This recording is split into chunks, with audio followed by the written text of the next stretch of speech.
ఎట్టిస్తామన్నా ఎట్టిస్తాం గద్దరికి ఎట్టిస్తాం చెప్పండి అని భావాజాలం ఏంది? ఎంతమంది భారతీయ జనతా పార్టీ కార్యకర్తలను మర్డర్ చేసిన వ్యక్తులు ఆయన ఎట్టిస్తాం మేము? పక్కా అయ్యాం.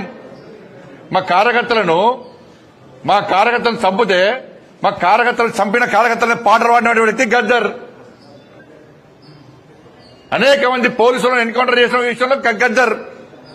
ఎట్లిస్తాం? మీరు వంశం ఇస్తామేంటి అవార్డ్స్? భయపడే ప్రసక్తి లేదు, వెనుకపోయే ప్రసక్తి లేదు. వందల మంది భారతీయ జనతా పార్టీ కార్యకర్తలు నమ్మిన సిద్ధాంతం కోసం భారత్ మాతా కీ జై అని చెప్పి ఆందోళన చేస్తుంటే నక్సల్స్ భావాచరణ గద్దర్ మా కార్యకర్తలు హత్య చేయించిండు. ఎన్ఐఏ ఎంక్వైరీ చేసింది గద్దర్ గారి మీద. అనేక మంది పోలీసులను ఎన్కౌంటర్ పేరుతో మర్డర్ చేసిండు. అటువంటి వ్యక్తిని ఏ విధంగా పంపుతారు ఇవాళ? ఇది ఈ రాష్ట్రము మరి పోయినసారి వచ్చినాయి